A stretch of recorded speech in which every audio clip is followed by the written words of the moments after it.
Yes. Care to elaborate?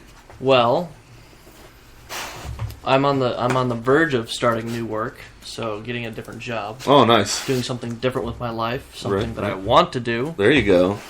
But if I don't, I might have a new adventure anyway, because the current employment might let me go because they know about my adventures of seeking new employment because of my lovely assistant managers. So, okay, so I feel like you're speaking in a lot of code. So here's what's happened. We'll put it this way. Farva's looking for a new job, and they don't like it. They called my place of employment. Place of employment then called my regional manager in regard to me looking for another job. Who called your place of employment? My my background investigator. So let me ask you this. Oh, so that's good to tell them then, I guess. I was like, if you're looking for another job, who tells the new job that it's okay to contact the current job? Right. But for you, because see, everybody, Farva wants to go, he's actually getting ready to go into some high level, like, air marshal stuff, just to put it out there. So they would have found out where you worked and asked him anyways. Right. So that brings us up to speed. However, instead of going through proper channels like asking HR, they went through my regional manager. Yeah. And that's not coolio. It's not kosher. No. Hammerhead, what about you, bud? Well, shoot. Say, New Year's resolutions? Yeah.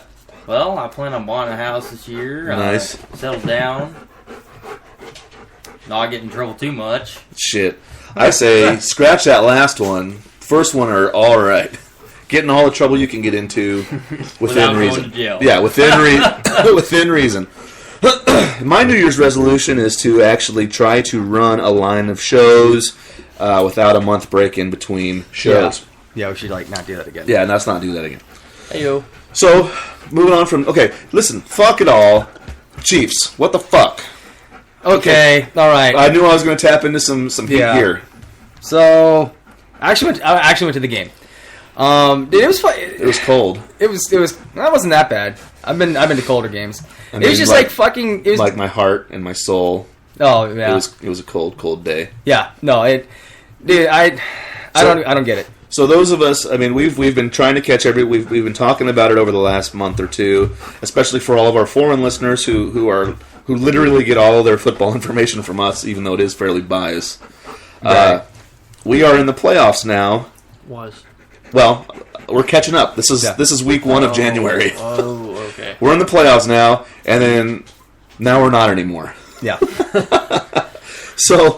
So we made it into the playoffs. We played pretty well the last game and everything. We had a bye week, so we were actually the second seed, everybody, which means we're supposed to be good.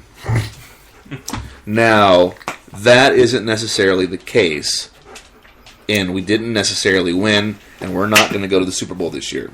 Yes. So how was it out there on the field? Pretty much the entire game, I was waiting for them to actually make play calls where they actually would do something. It's like pounding your head against a fucking wall. Yeah. Just fucking do something. And then we kept them out of the end zone. They didn't score a single touchdown. We scored 2 touchdowns.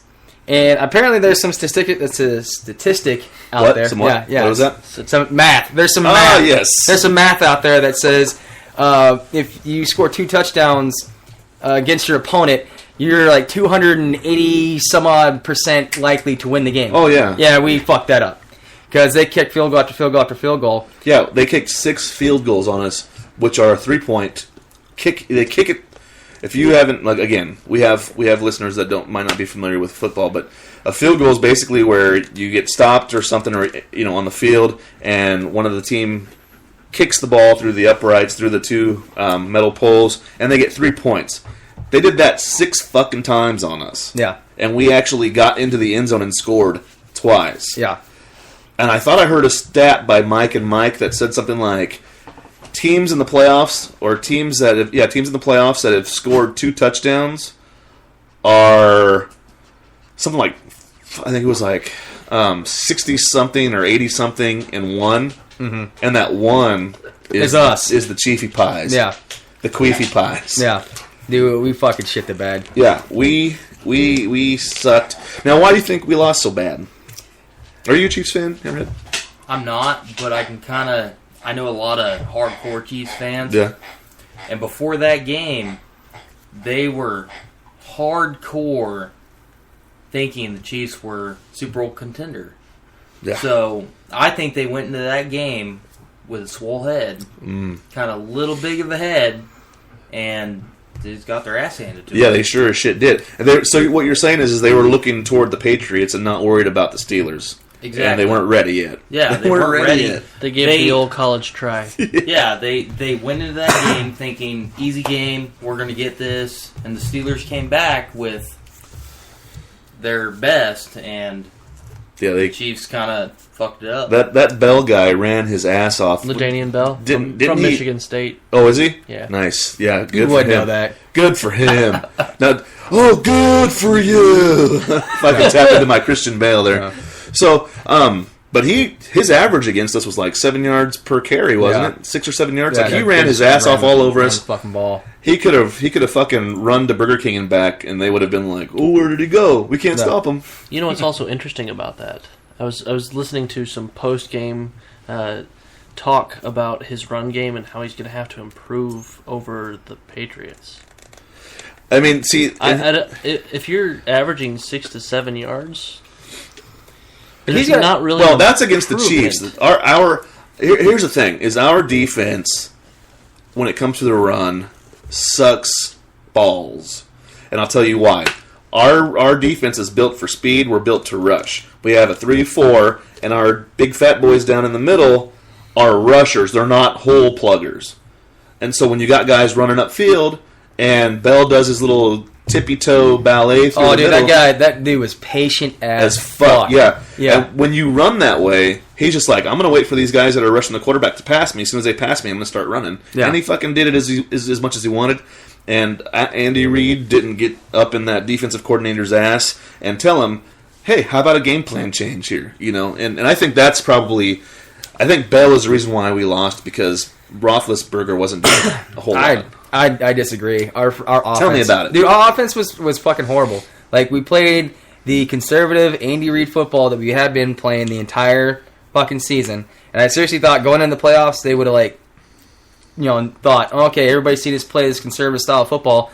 Let's change it up a little bit. Let's fucking do something. Let's throw the ball down the field. Let's freaking do something. Step it up. Yeah, but it was lackluster. And then have freaking Eric Fisher fucking that hold. Goddamn. If it was gonna be anybody, it would be fucking Fisher. Like, that dude has been like the goddamn Achilles heel of that offensive line the entire fucking season. Yeah. And that we wasted a number 1 draft pick on that son of a bitch, and he hasn't done shit. On that sumbitch. I'm just saying. Now, here's the thing, everybody. If you didn't see the game or didn't hear about it, we actually tied the game with a 2-point conversion. That we did. But Eric Fisher got called for a holding penalty, which actually negated the points we scored and moved us back away from the goal line another 5 yards, 10 yards. 10 yards. 10 yards. So we ended up not making those 2 points and losing the game, basically. Yeah. So that guy, hopefully he can find himself another jersey next year. No, yeah. And we all know Favre's a Detroit fan, and sorry about that loss there. I'm not. You're not? You didn't want your boys in? I'm a Detroit fan, but let's be real here. It's Detroit. They haven't won anything important since 1945. But don't you want them to, though? Yeah. Well, then, shit, there you go. But it's Detroit. Yeah, you You know what? Wait, hold on. You don't need to say anymore. There's a saying in Detroit. The Detroit lie downs, because they will let you down any chance they get. See, I thought you were going a whole different direction with that. Like, Yeah, like that. To sit there and take it. Yeah, like, Well, hey, they do sit there and take it too, but it's like, hey, it's Detroit. different. Look on the bright side. You're getting ready to move soon. They get fucked regardless. Hey, it's hockey season. Yeah, it's hockey season, so there you go. You got a team, Hammerhead? How about that season? Yeah. Well, shut up. when I actually Appendix. followed NFL, I'm more in college now. Sure. I was a Niners fan. I'm from Oh, the nice. West Coast. Cool. But I haven't really. So you're not a bandwagon Niners fan then. You're actually from the area. Well, I'm from Nevada. I Okay, don't have a that's team. acceptable. Because, I mean, Nevada doesn't have a team. So well, they're going to. And, yeah, well, they're going to. But when I was there, they didn't have a team. And who wants to follow, probably when you were there, who the hell gives a shit about the Cardinals? Yeah, and when I was there, I mean, the XFL came about. Oh, yeah. So Las Vegas Wranglers. Yeah, I was do a Las remember Vegas Wranglers fan. You know, when the XFL sure. Dang, that's came some about time for a ago. little while. That was, a long time 16 ago. years ago? Everybody, if you can hear, that's the angry tap dance in line, breathing as heavily as you can into the microphone there. So, there's our football commentary, everybody. So those of you that have been following us over the last couple weeks, it's over. It's over. I mean, I'm sure we'll talk about the Super Bowl a little bit. Fuck yes, because at least I got the Green Bay Packers. Yeah, I was going to say, because you're a Packers fan, but we're still in the championship game. So this weekend we have the Packers versus Atlanta, and then we have on the AFC side we have the Steelers and the Patriots. Yeah, which I think those guys are going to kick the shit out of each other, and I think it's going to be a shootout between the Packers and Atlanta. So I think it's going to be two totally different games. I think if Roethlisberger gets his game up, I think they could beat the Patriots. I think but they could. At the same time, the Patriots have like they almost have like a how would you say it? I mean, everybody thinks Patriots is all this a bag of chips. Right. So they might go into the game thinking that the Patriots are whip my ass. Right. I think if Roethlisberger steps his game up and they actually play good, they might actually make it. I think you're right. Well, in that running game, like I said, I mean, but then again, the Patriots have LeGarrette Blount, so they got a guy that runs almost the same as Bell, but Bell again is more patient and probably is better in the long run. However, Patriots are damn fucking good at putting together a team of happy nobodies. The Patriots is they take away your number one offensive producer. That's Bill Belichick's thing. He's like, okay, we know Bell is a damn good runner, so we're gonna take away your running game to beat us with the passing game. Right. And Roethlisberger, he's getting kind of old. And he's not as mobile as he was never really mobile, but he never was. He's a bumbling, stumbling. That's why he's just big enough to where if you hit him, it doesn't make a difference. That's why they call him. They call him Big Ben. Yeah, because he's like a lineman. He's like 6'5", 275. Yeah. And the guy's a big Flintstone-faced motherfucker. Oh, yeah. But I mean, we'll see. I think the Patriots are going to make them beat him in the by the pass game. And we'll see what happens. Okay, yeah. We'll see what happens. Anybody got any predictions for this weekend? Packers are going to win. Packers? The sun's coming out? There's a good... Maybe not. It's been fucking a cloudy piece of shit lately. I'm going Packers, and I'm going to say Steelers. Good, because last time the Packers played the Steelers, we won the fucking Super Bowl, bitches. Well, who are you picking this weekend? I don't care. All right. Farva. No, I really want you to think about this. We'll go with the Pack. And probably Steelers, honestly. All right. Well, Pack and depending... Roethlisberger, like you said, he's definitely out of his prime. Yeah. But if they step their game up, I think they could do it. But at the same time, I think the Patriots. All right. You never count out Tom Brady. Yeah, you can never count that guy. He's going to cheat in some form or fashion. Hopefully. You can't count him out, but...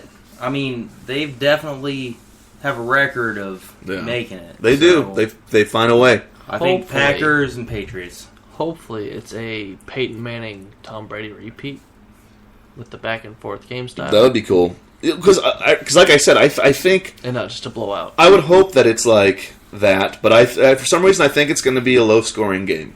It could be like the Manning and Seahawks game too. Yeah. That was a letdown.